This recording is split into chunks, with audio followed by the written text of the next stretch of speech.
The late autumn sun hung low over the Sierra Blanca peaks, casting long gold shadows across the rugged terrain. Clara Westwood had ridden this trail dozens of times since taking the teaching position in the frontier town of Bitter Creek. Yet today the mountains felt different, hushed, watchful, as if holding their breath. Her horse Maple sensed it too. The bay mare kept flicking her ears back nervously, responding to things Clara couldn't hear. Clara wasn't a fearful woman by nature. She'd crossed from Kansas to New Mexico on her own, taught rowdy ranch children their letters, and learned to cook beans over a stove that had more personality than reliability. But the mountains, these vast, ancient, bone-white ridges, still had the power to make her feel small. She was determined to gather herbs today before the cold set in, and no nervous horse or early frost would deter her. The trail narrowed as it wrapped around a steep ridge. One wrong step meant a long, ugly tumble through rocks and bramble. Clara leaned forward in the saddle, whispering soothingly to Maple, "Easy, girl. It's just a narrow stretch. We'll be across before you know it." But nature had its own plans. A dry rattle, sharp, unmistakable, cut through the air. Maple reared slightly, startled. Clara grabbed the reins, struggling to steady her, but the mare danced sideways instead. Clara felt the world tilt beneath her. Her boots slipped. The saddle horn slid from her grip. Then gravity seized her. She fell not in a clean drop, but in a chaotic tumble, scraping against stone, catching on bushes, each impact jarring her bones until she landed hard between two massive boulders. The breath punched out of her lungs. For a few stunned seconds she could do nothing but lie there, staring up at the sky framed by jagged rock. Slowly she pushed herself upright. Pain shot through her ankle. Her skirt was torn, her palm scraped raw. When she tried to stand, she slammed her knee against something solid hidden beneath her. "Oh, it's too big, there's no way I can move," she groaned, bracing herself with both hands. A shadow passed over her. At first, she thought it was a cloud, but clouds didn't move like that. Someone was behind her, silent, steady, observing. The hairs on the back of her neck prickled. A low, calm voice broke the quiet. "Just sit on it." Clara froze. She twisted around so sharply her ankle protested. Standing a few feet away was a tall man, his figure outlined against the slope. He wore buckskins the color of old earth, and his thick dark hair was tied back with a leather cord. His posture was relaxed, but there was nothing careless about him. He looked like part of the mountain itself. For half a heartbeat, Clara couldn't speak. She knew of the Apache who lived beyond the ridges, heard stories in town, some respectful, some unfair, all mixed with fear and fascination. But she had never been alone with one. The man nodded toward the boulder she leaned against. "That log under you," he said quietly. "You need to sit on it fully to lift your weight off your ankle. Then you can slide free." Clara blinked. "A log?" She glanced down and finally saw it, a thick fallen tree trunk wedged perfectly between the rocks. She had been half perched on it without noticing. "Oh," she breathed, cheeks warming. "I thought—" He waited, expression unreadable. Clara quickly swallowed the rest of the sentence. She wasn't about to confess she'd assumed something far stranger. The man stepped closer, moving with the deliberate, grounded confidence of someone who knew every inch of this land. He crouched beside her, studying her ankle without touching her.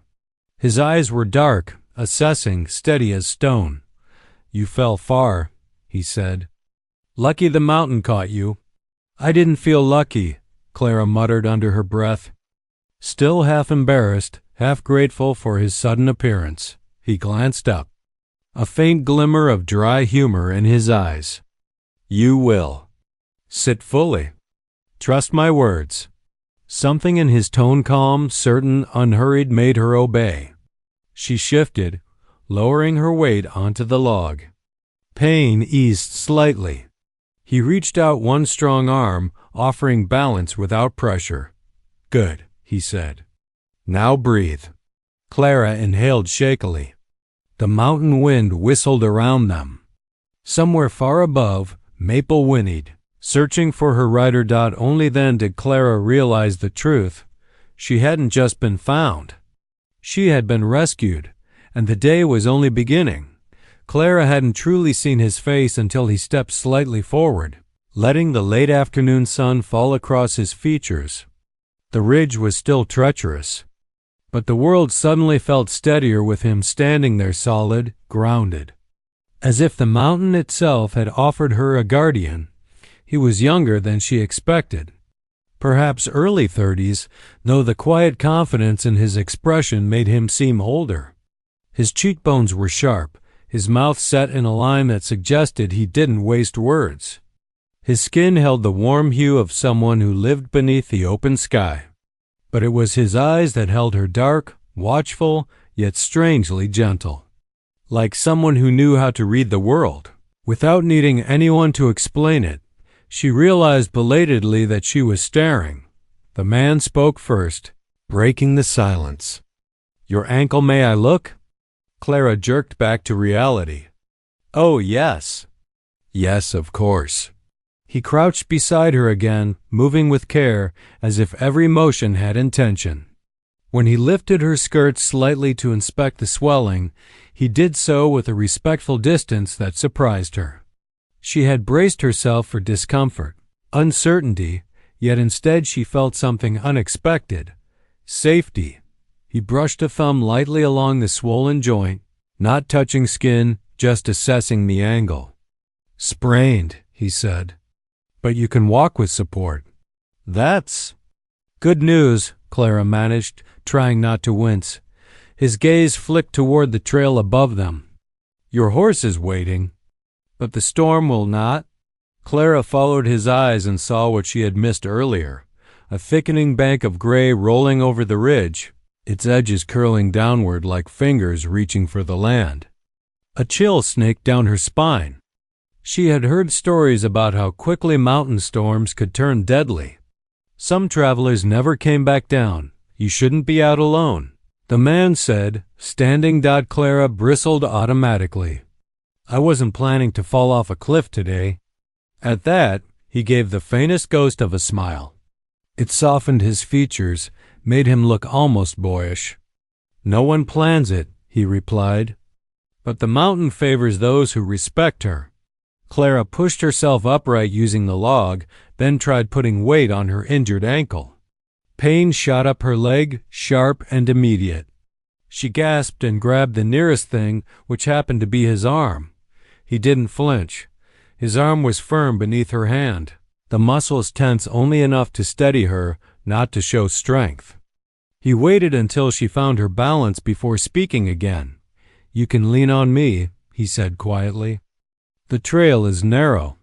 You will need it." Something about the way he said it, not commanding, not hesitant, simply certain, made resistance pointless. Clara nodded, a little breathless. "Thank you. I appreciate your help." He dipped his head slightly in acknowledgement, but did not offer his name. In town, someone not giving a name would seem rude. Here, in the wilderness, it felt natural, like names were something earned, not exchanged lightly. They began moving up the slope together. Clara kept one hand on his arm, the other gripping the surface of the boulder. He walked ahead a little, guiding, testing each foothold before letting her take the next step. The mountain wind rushed past them, colder and faster than before. As they climbed, Clara found herself studying him from the corner of her eye. His movements were fluid, controlled.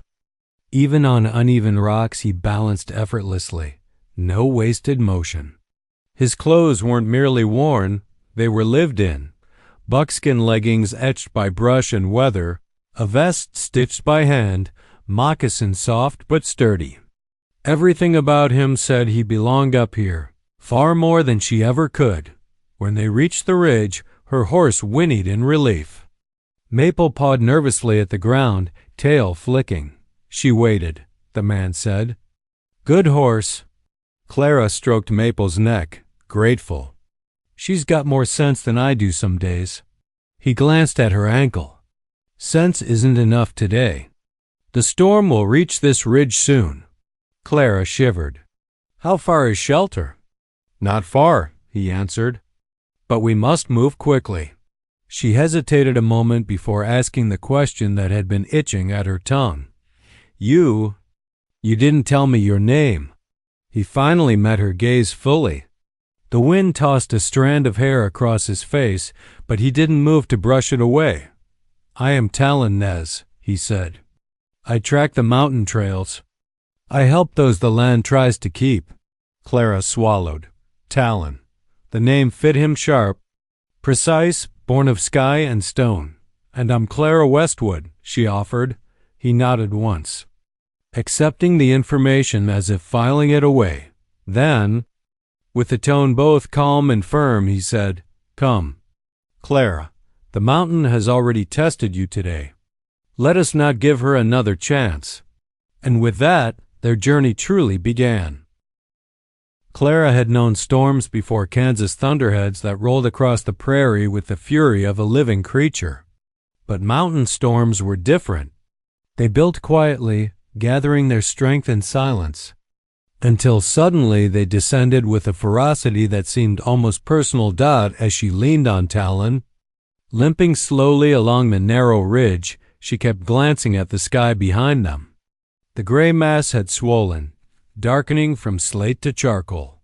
Strands of cloud twisted downward, trailing like ragged banners. Each minute, the air grew colder, sharper, heavy with the metallic scent that came before snow. "We're not going to make it back to town in time," Clara said, her voice tight. Talon didn't answer immediately. He moved ahead, testing the trail with the toe of his moccasin before letting Clara step forward. His silence wasn't dismissive, was thoughtful, calculated. She sensed he was weighing their options as carefully as he chose his footing. Finally, he spoke. "We're not going to town." Clara stumbled. "What? There is a shelter," Talon said. "A place I built years ago. Not far. It will keep the cold out."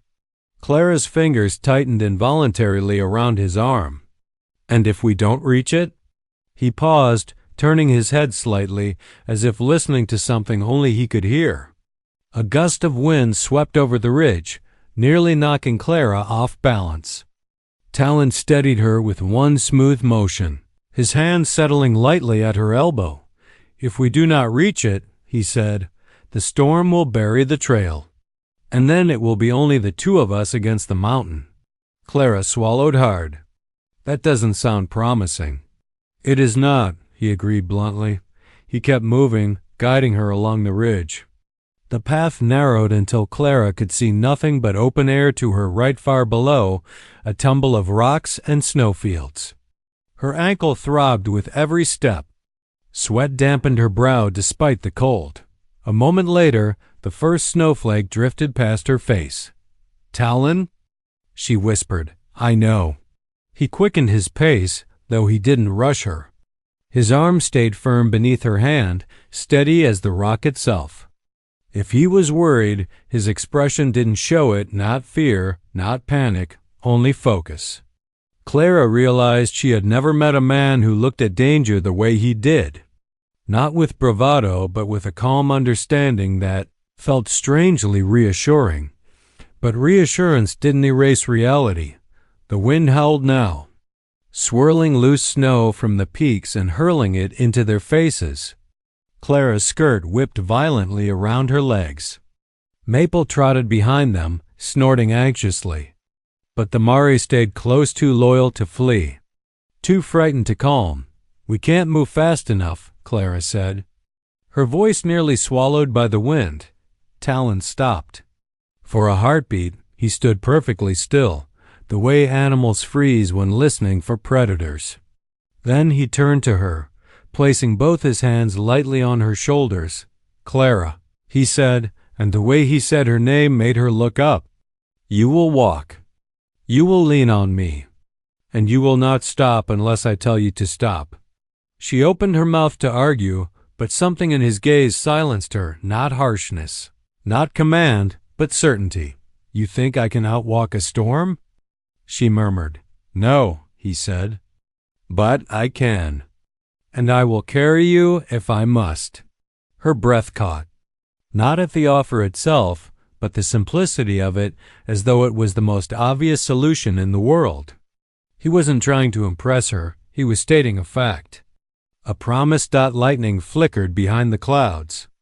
The rumble came seconds later, low and distant but unmistakably approaching. Talon turned to Maple and slapped the mare gently on the flank. Go, he commanded. Find cover.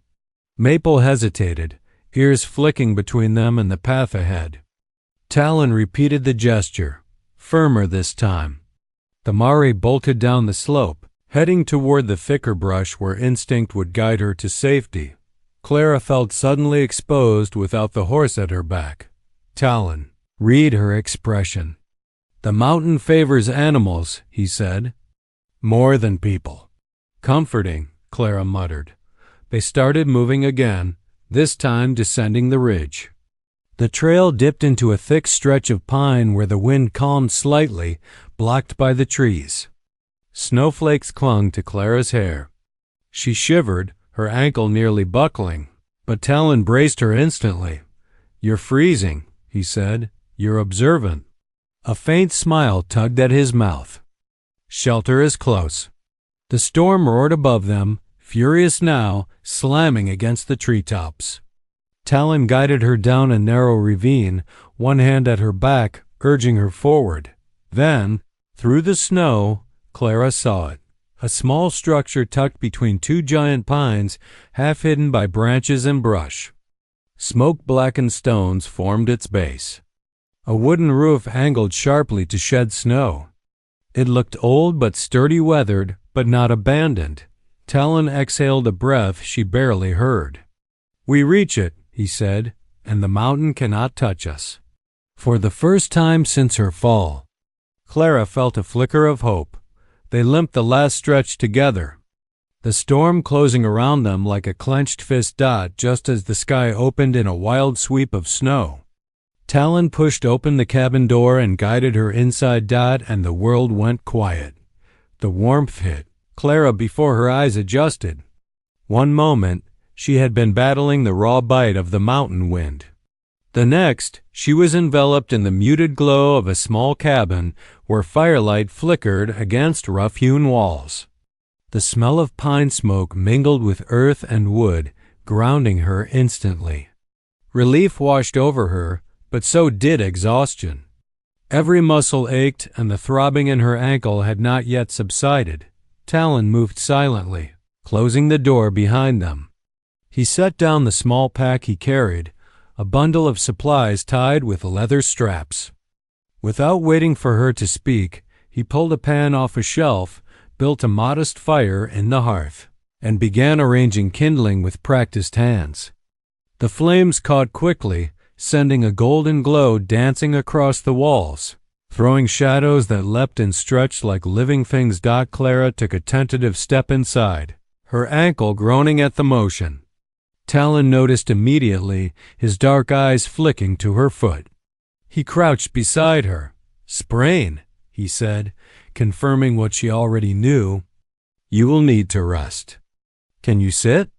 She nodded, lowering herself onto a bench carved roughly from a tree trunk. The firelight painted her face with warmth, but she shivered anyway, teeth chattering lightly. Here, Talon said, producing a cloth from his pack. He knelt and soaked it in water from a small tin, wringing it carefully. Then, gently, he pressed it against her ankle. The cold made her flinch, but she caught her breath. You have strong bones, he observed calmly, but do not test them. Clara wanted to respond, to make some witty comment about her courage or stubbornness, but found herself staring instead. Talon moved with an ease that made him seem part of the cabin, part of the mountains themselves.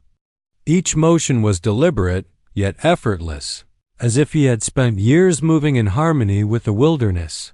The storm raged outside, snow drumming against the roof and windows. Wind rattled the door and whistled through gaps in the walls. For the first time, Clara understood why the mountain demanded respect. Nature here was not a backdrop, it was an active, living force. And today, it had nearly claimed her. "You've lived here long?" she asked, her voice low so as not to compete with the howl outside. Talon paused, kneeling beside the fire now to check the small pile of supplies. "Long enough to know its moods," he said. "Long enough to know where to find shelter. Long enough to know when to help." Clara tilted her head, studying him. "You help people often?" "Only when the mountain sends them," he replied. There was no pride in his voice, only a quiet fact. "And you, Clara, the mountain sent you today." She laughed softly, a little breathless. "I don't feel very sent. I feel very lucky. Or scared. Probably both." He glanced at her, and the faintest hint of a smile curved his lips. "Both are reasonable responses." The cabin was small but functional. A few shelves lined the walls, holding tin pots, dried herbs, and other supplies. A single cot lay in the corner, covered with a worn blanket. Talon gestured toward it. "You will rest. I will tend the fire. You cannot go back until the storm passes." Clara hesitated. "You're not staying outside?" "Outside is no place for anyone today," he said simply. He knelt by the fire, adding small logs with precision. "Inside, the storm cannot reach us."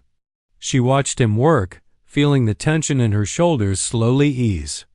There was something mesmerizing about the way he moved, the way he tended the fire, the way his eyes scanned the cabin, always alert but never anxious. Clara realized she was holding her breath, and let it out slowly. For the first time since her fall, she allowed herself to feel safe.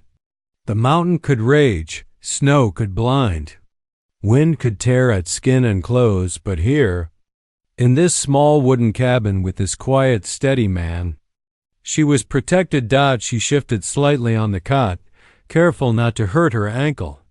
Talon's gaze followed her every move, respectful, unobtrusive. There was no urgency in the room now, only the quiet crackle of the fire, the muted roar of the storm outside, and a sense of calm that seemed almost impossible after what she had endured.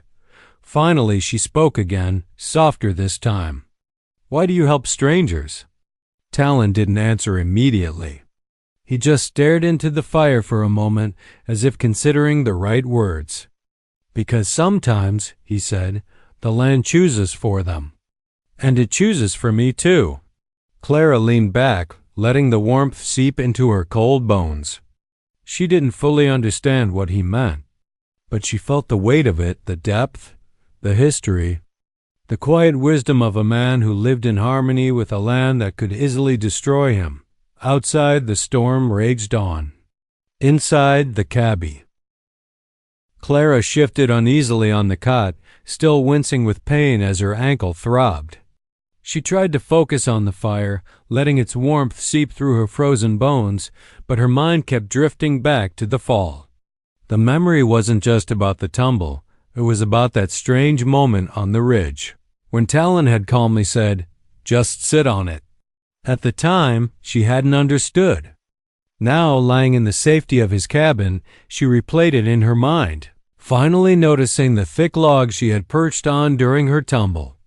It had felt solid, immovable, almost unnervingly large.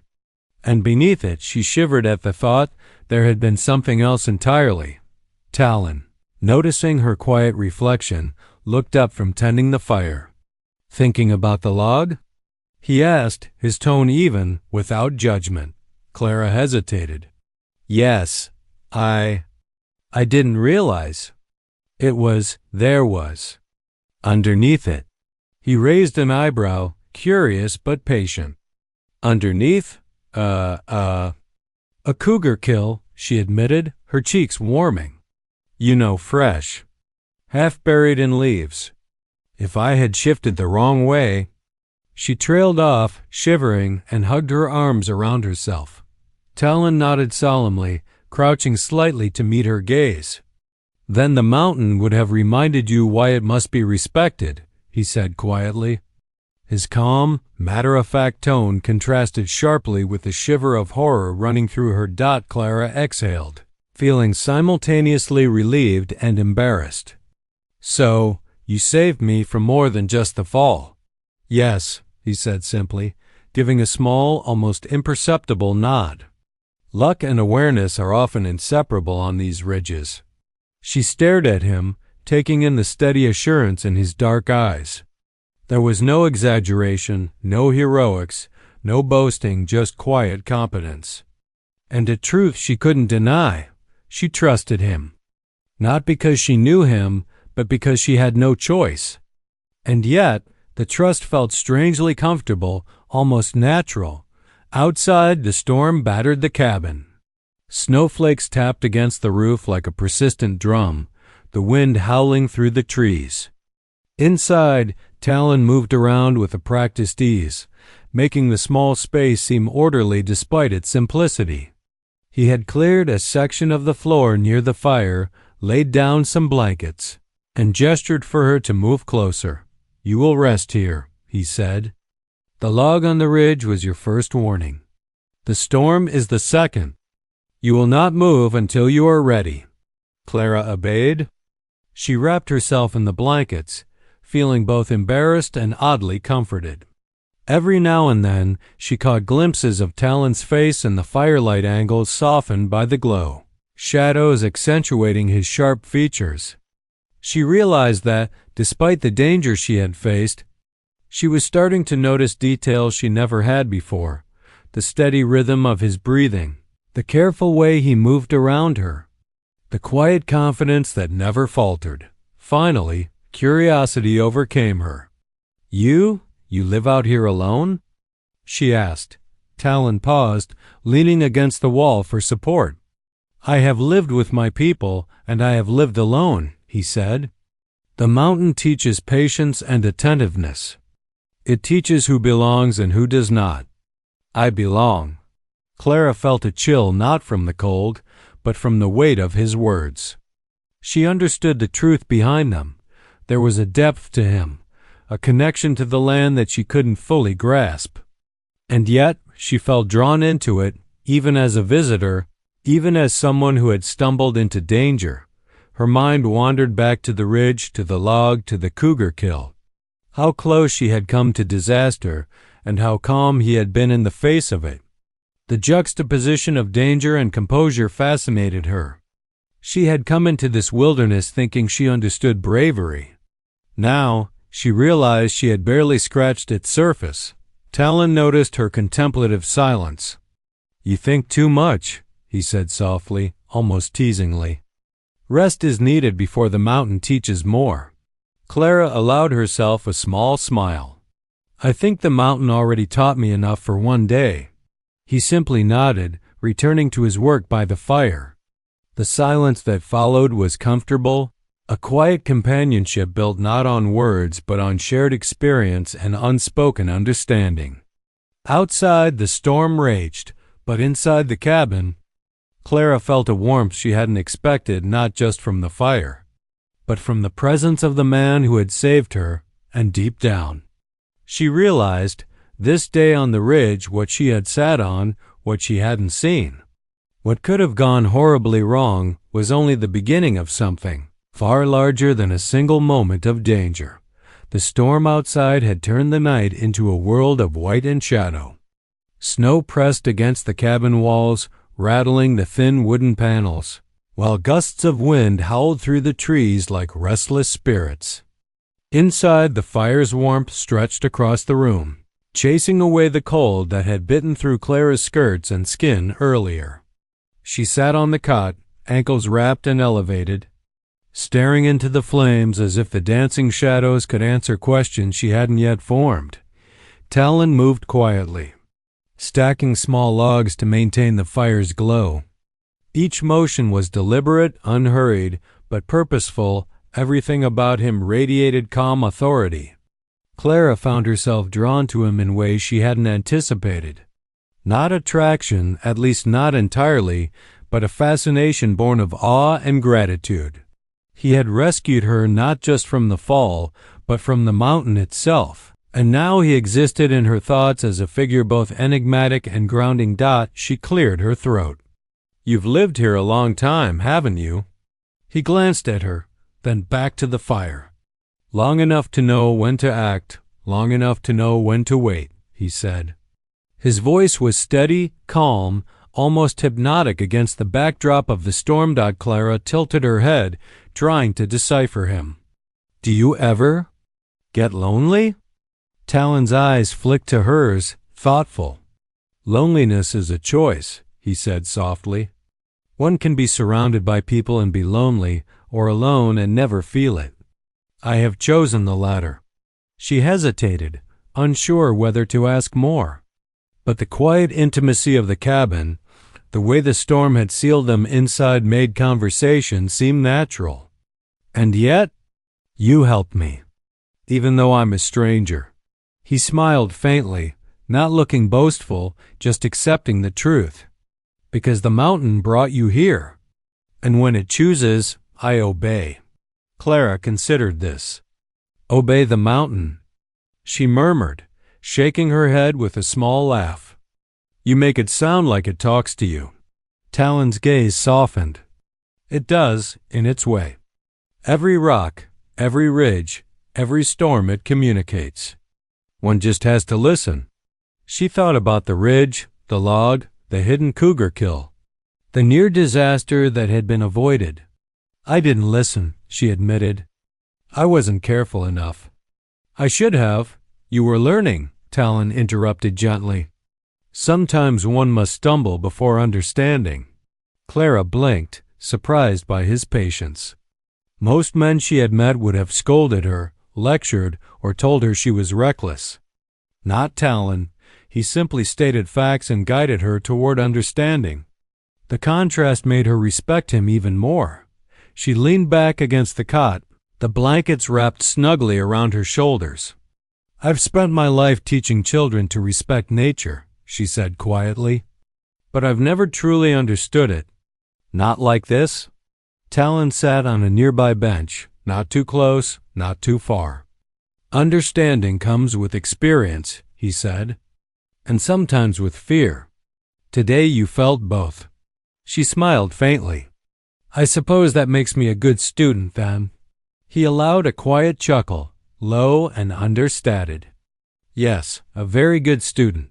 For a while, they simply sat in companionable silence, listening to the storm batter the cabin. The firelight flickered across their faces, casting their shadows large and wavering on the rough walls.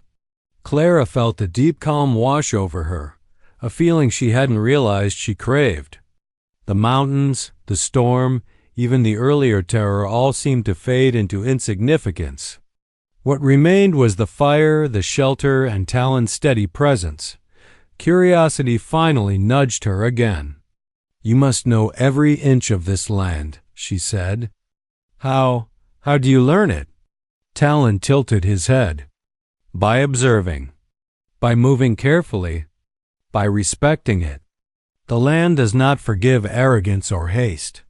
Every step, every glance, every pause teaches something." Clara nodded slowly, absorbing his words. "And yet, here you are, helping me.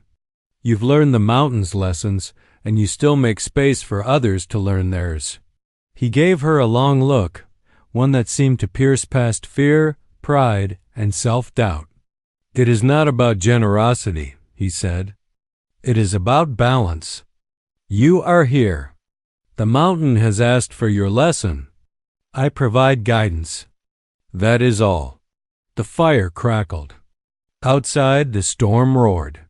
Inside, the cabin seemed almost sacred, a small sanctuary against the wrath of the world.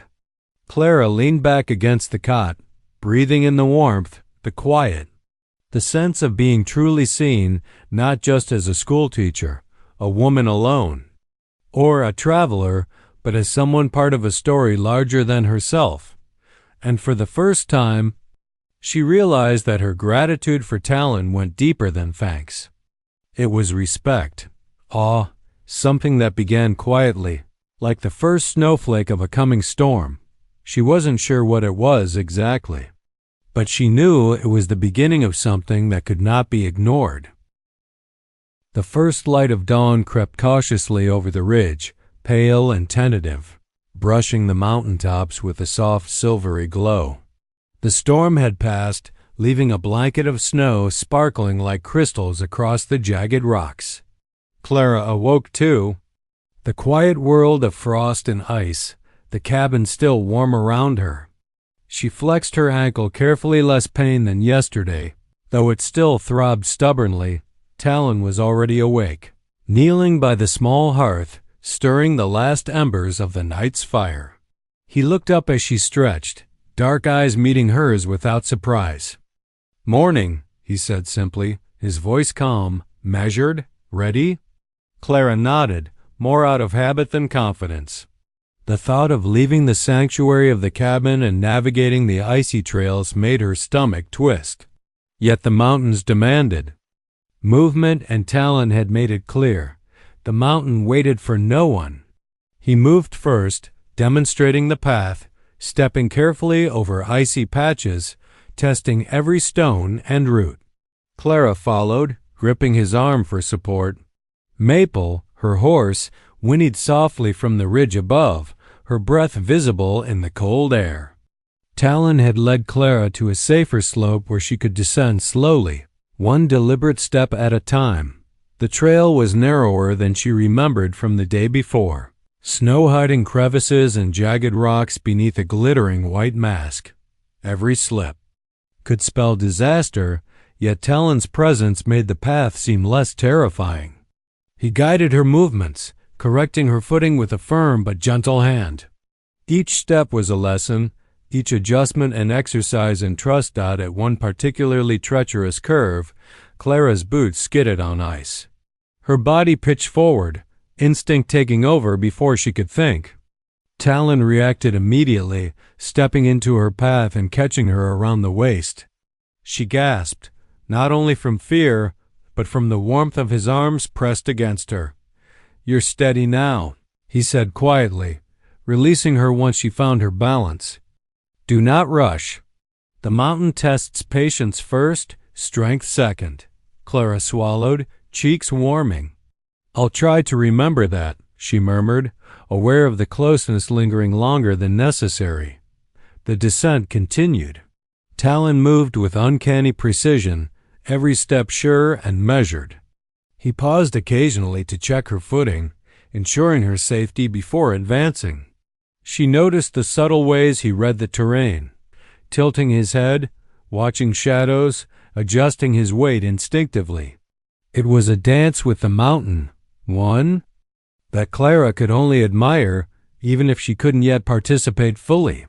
Finally, they reached a gentler slope where trees thickened, providing natural cover and support. Clara exhaled deeply, feeling relief wash through her.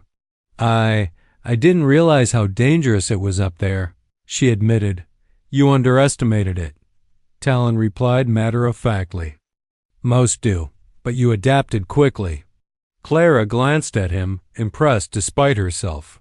"You make it sound simple." "It's anything but." Talon offered a small smile.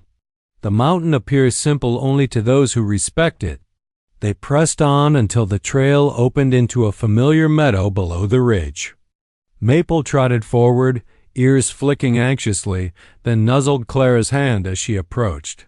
The Mari's presence grounded her, bringing the wild landscape into familiar terms. Clara took a moment to survey the land around her, snow-covered. Ridges stretched endlessly, the morning sun glinting off icy peaks. The storm had left the world breathtaking, but also still fraught with danger. She realized as she watched Talon move ahead that he had been her constant in that peril, a guide, protector, and teacher.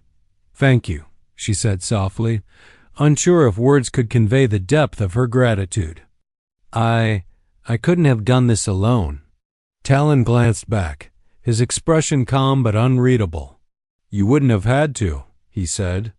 "The mountain gives lessons, but it also chooses when to intervene.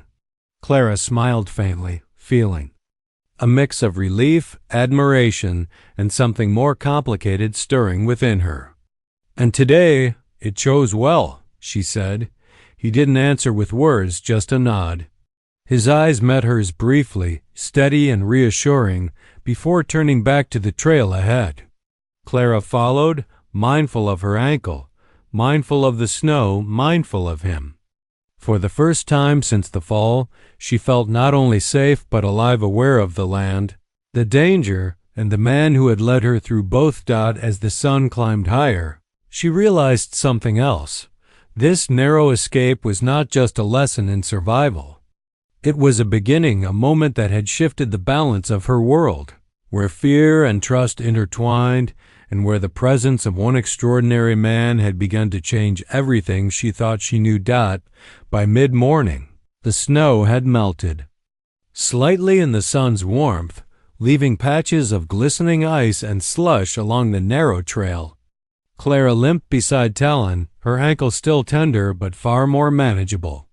Maple followed closely behind, pawing at the ground as if eager to be free of the long, cautious trek. The world felt sharp, vivid, alive, the mountains, the trees, the scent of pine and melting snow, all strikingly real after the confined safety of the cabin. They reached the edge of the meadow where the forest began to thin, leading back toward the familiar paths that Clara had walked before her tumble. Relief surged through her, tempered by a pang she hadn't expected, the awareness that their journey together was ending. The warmth, the quiet companionship, the lessons learned on the ridge and in the cabin, all of it had changed something inside her. And now, as the familiar trails approached, she realized that she didn't want this chapter to end. Talon slowed his steps, glancing at her. "The trail leads back to town from here," he said, his voice calm but with a subtle gravity. "You will be safe beyond this point." Clara's heart clenched. "Safe," she repeated, though her voice wavered. She wanted to say more. How grateful she was, how much she had come to respect him, how much she didn't want him to leave. But words felt inadequate, fumbling, almost silly compared to everything they had endured together. Talon regarded her steadily. "You have done well," he said, not as praise, but as fact. "You survived, you learned, you listened." The mountain approved. She let out a small laugh, more nervous than amused. "And yet, I feel like I've only begun to understand it." "That is true," Talon agreed. His gaze swept over the ridges behind them, the peaks still capped with fresh snow. "The mountain does not give its full lessons at once. It tests, it observes, it reveals. Today was only the beginning for you." Clara looked at him, really looked, taking in the dark hair, the sharp cheekbones, the quiet, watchful eyes that had seen more of the world than she could imagine. She wanted to say something more than thank you, more than simple words could convey, but her throat tightened, leaving her only with a heavy silence. Talon knelt briefly to adjust the strap of her pack, his hands steady, careful, respectful. "You will remember this day," he said quietly. "Not just the danger, but what you learned, what you felt, and who helped you through it." She nodded, fighting back the swirl of emotions. "I will," she whispered, "and I'll remember you." He allowed the briefest of smiles, almost imperceptible, before standing. "If the mountain sends you my way again," he said, voice steady, calm, as if stating a law rather than a promise, "I will be there." Clara's chest tightened. There was something about the certainty in his voice that made her want to cling to the moment, to freeze time. "Talon," she began, then stopped. Words failed her. Instead, she simply reached out, brushing her hand against his arm, not a touch that demanded, but one that acknowledged everything between them: trust, gratitude, the unspoken bond forged in danger. He didn't move away, though he didn't respond with words. His eyes met hers briefly, dark and steady. Before he turned to lead Maple down the safer path to the town beyond the forest, Clara watched him go, every step leaving a void that the mountains themselves seemed to echo. She felt an unexpected mixture of admiration, longing, and respect. He had been more than a rescuer. He had been a guide, a teacher, and a presence that made her feel seen in ways she hadn't known she needed. The trail leveled, the forest thinned, and Clara finally reached the familiar outskirts of Bitter Creek. She looked back once, scanning the ridge and the shimmering peaks beyond. For a fleeting moment, she imagined Talon standing there, as steady and unyielding as the mountains themselves. Then she turned forward, shoulders squared, heart fuller than when she had fallen. The mountain had tested her, the storm had battered her, and the log mysterious, looming, dangerous had nearly claimed her. Yet through it all, she had survived. She had learned. And in the midst of it all, she had discovered something far more unexpected, the presence of a man who had changed her world in a single day, leaving a mark that would linger long after the snow had melted. Clara smiled faintly, brushing the snow from her skirts. Somewhere out there, Talonez moved through the mountains, as silent, capable, and extraordinary as ever. And she knew, deep in her heart, that the memory of this day and the man who had guided her through it would stay with her forever. The story concludes with Clara's growth, Talon's quiet heroism, and the unspoken bond they share, leaving the Wild West setting vivid, dramatic, and emotionally satisfying.